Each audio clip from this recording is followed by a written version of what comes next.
Alors, je peux dire que ce que nous avons noté, nous avons compris que dans le colonialisme, les mots ne sont pas neutres. Les mots véhiculent tout un ensemble d'idéologies et de concepts, et ce qui amène effectivement, si nous voulons parler de développement clé en tête et non de développement clé en main, que nous puissions effectivement les déconstruire, poser toutes les questions nécessaires, de sorte à ce que nous puissions avoir un développement endogène, un partenariat gagnant-gagnant, un partenariat d'égal à égal. Je crois que, en tout cas, nous avons toute la journée été vraiment très bien renseignés, très bien outillés. Et nous pensons que nous sommes tous des êtres humains. Et nous avons vocation, si nous voulons, une planète qui est respectueuse de notre environnement, respectueuse des droits de l'homme. Nous puissions travailler la main dans la main, dans un partenariat, dans le respect mutuel et dans une considération universelle les uns envers les autres. Burkina Faso. Je suis à cette rencontre des partenaires où nous avons débattu aujourd'hui du thème du colonialisme et la déconstruction de la pensée. Et à l'issue donc de cette journée d'échange, mes impressions sont que nous avons revisité les concepts liés au thème et cela nous a renforcés.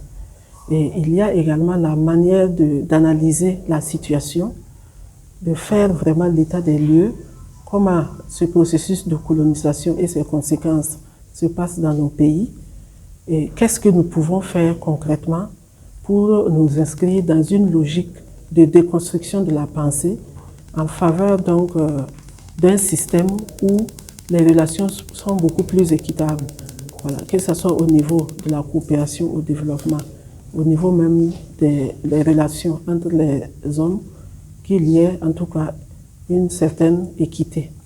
Et ce qui était intéressant également, c'est que nous avons travaillé sur les systèmes. Nous avons analysé et nous sommes arrivés à nous rendre compte que nous avons des systèmes justement qui ne favorisent pas cette décolonisation de la pensée. Nous avons plutôt des systèmes qui renforcent et qui maintiennent cette pensée coloniale-là. Et il est temps véritablement que nous nous inscrivons dans une logique de déconstruction en faisant un travail au niveau du système pour vraiment oser nous attaquer au système qui nous maintient dans cet ordre colonial-là et nous prendre vraiment des décisions très fortes pour une rupture afin maintenant d'ouvrir une perspective beaucoup plus ouverte, beaucoup plus souveraine pour vraiment amorcer le développement pour nos pays africains.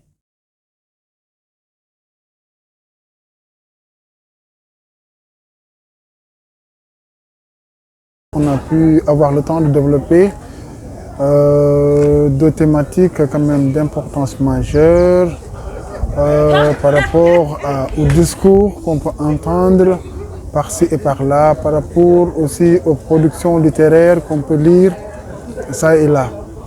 On se rend compte facilement à travers ce qu'on a vu aujourd'hui que la moindre phrase ou la moindre image peut avoir des ramifications ou bien qui peuvent avoir de l'influence sur notre façon de voir les choses, notre façon de nous comprendre, de nous juger et de juger les autres. Donc je pense que de telles activités permettent la remise en cause de pas mal de choses déjà établies et aussi de nous mettre dans des perspectives différentes pour voir la réalité des choses autrement et apprendre à se reconsidérer par rapport à l'image qu'on reflète aux autres. Donc je pense que c'était important quand même de faire cet atelier à tout point de vue et j'imagine que tout le monde va rentrer avec beaucoup plus de bagages et de disposition dans le cadre de notre travail. Je pense que c'était important quand même qu'on puisse avoir un peu plus de bagages intellectuels, conceptuels, pour peut-être mieux approfondir des choses dans le cadre de notre travail de tous les jours, mais aussi de changer de perspective dans l'écriture de projets, dans la formulation des requêtes de financement, dans le respect de soi, dans le respect de notre identité, mais aussi dans le respect des autres. Voilà. Aujourd'hui, nous avons parlé des langages et des déconstructions des images coloniales. Donc, ce que moi j'ai retenu de cette journée, c'est que quand nous faisons nos activités en tant qu'acteurs de développement sur le terrain, peu importe les objectifs que nous nous fixons, quand nous allons sur le terrain pour prendre les photos ou bien pour élaborer nos matériels, nous devons nous poser beaucoup de questions et surtout respecter la dignité de ceux qui sont en face de nous, c'est-à-dire nos cibles. Et pour cela, je pense que nous devons nous demander si le matériel que nous sommes en train d'élaborer, c'est-à-dire prendre des photos, faire des vidéos et autres, est-ce que c'est précis ou bien c'est concis, et puis est-ce que c'est respectueux? C'est en fonction de cela que nous pouvons dire que nous avons des matériels non discriminants à notre niveau. Je pense, moi, à mon niveau, en tant que facilitatrice de terrain, de pouvoir améliorer mes techniques de prise de photos, d'élaboration de vidéos, de visuels et autres, en prenant en compte tout ce qui a été dit ici pour pouvoir élaborer des contenus plus respectueux à l'avenir.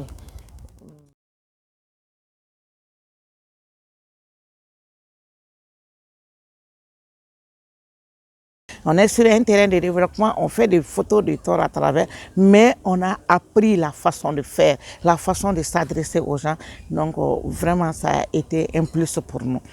Maintenant, ce que nous allons demander à notre partenaire, l'amélioration que nous allons demander, c'est de nous impliquer dans l'élaboration des théories de changement.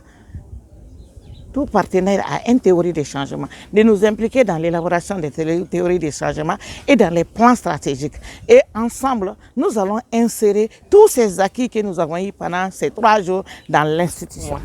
Au fait, c'était une première pour moi de la déconstruction coloniale à ce qu'on a appelé aujourd'hui à l'intersectionnalité. Je pense que c'est quelque chose que nous pouvons nous servir.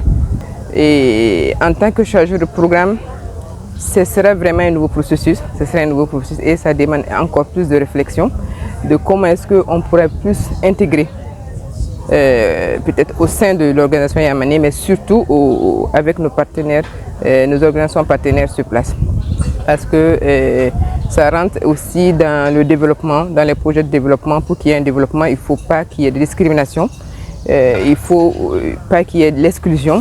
Donc, et que toutes les communautés la couche les plus basses soient aussi touchées. Parce que là, il y a peu de personnes qui ont été touchées et on espère toucher au moins pratiquement plus de responsables au niveau des organisations partenaires et aussi les autres départements de l'organisation. Voilà, je vous remercie. Je crois quel est le suivi qu'il faudra faire, vraiment, pour que ceci ne soit pas simplement un atelier parmi tant d'autres, que ça ne soit pas de la théorie, mais que ce soit suivi d'effets dans le futur. Et je crois que, étant donné qu'on a eu le courage de travailler sur ça dans cet atelier, d'organiser cet atelier, c'est pas ce courage-là qui nous manquera certainement, nous comme les gens du Nord et les autres partenaires éventuellement que nous allons avoir dans d'autres contrées, dans d'autres localités, n'est-ce pas, à pouvoir discuter avec eux. Mais je retiens aussi quelque chose. Autant ce que nous exigeons de nos partenaires du Nord, c'est comme ça que nous devons nous comporter aussi avec nos partenaires de terrain. On ne doit pas venir aussi en terrain conquis, imposer nos points de vue, parce que c'est nous aussi qui disposons, c'est nous qui sommes les intermédiaires au niveau du terrain, donc imposer nos volontés, nos façons de voir, etc. aux populations qui souvent, faute de mieux, sont obligées d'accepter quelque chose qu'elles n'ont pas demandé ou que si même elles l'ont demandé, voudraient le faire autrement ou bien être beaucoup plus impliquées dans la mise en œuvre. Je crois que voilà les leçons qu'il faut tirer de cela et les perspectives qu'il faut avoir par rapport à tout ce que nous avons eu à développer dans cet atelier. Donc nous avons fait 2 à 3 jours d'atelier avec Black Academy, Meine Welt e.V.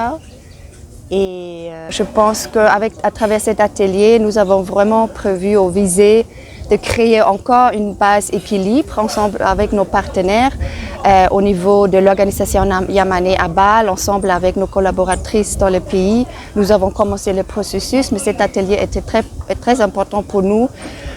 Oui, pour créer un processus qui permet, voilà, qui avançait ensemble avec nos partenaires. Et vraiment, je pense que ça a été bien compris, ou bien c'est aussi à notre niveau, je pense qu'il y a eu certains déclics en matière de, je donne un exemple, le site web, que même à ces niveaux, à des espaces qui sont assez internes, Yamane, on pourrait le dire, qu'il est important que vraiment qu'il y ait ce dialogue, échange,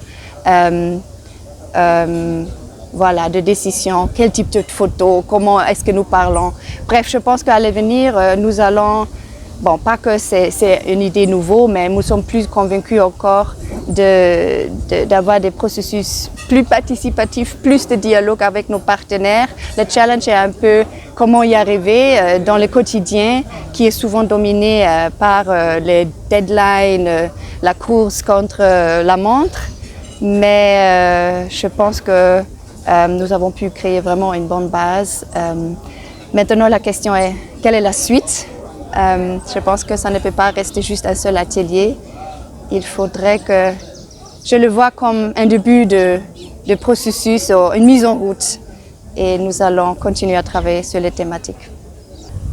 Alors oui, je suis très contente avec le workshop. La communication, c'est une chose où on a commencé à travailler. On a montré les photos, les textes aussi à les partenaires pour avoir la critique, quelle image on reproduise. Et la difficulté, c'est toujours, pour moi, si on veut avoir des changements, les personnes de fundraising nous disent « Ah, mais on ne va pas gagner de l'argent comme ça, c'est plus facile de gagner de l'argent avec les images des pauvres Africains. » Ça, c'est vraiment beaucoup de travail pour moi d'avoir des idées qui ne entrent pas dans ce domaine d'aide. On doit les aider. On a besoin de la créativité, de trouver des autres chemins, des autres moyens. Et on a aussi besoin d'éduquer nos bailleurs, éduquer le public en Suisse sur ces sujets-là. Ça, c'est vraiment un problème parce que pour eux, le développement, c'est seulement au pays du Sud. Et moi, je pense que c'est tellement nécessaire d'avoir le développement en Suisse, le développement des bailleurs pour vraiment comprendre ce qui c'est la solidarité et pas seulement l'aide et pourquoi nous sommes impliqués, pourquoi ce sont les problèmes à nous. Oui, ça c'est un peu le défi que je vois.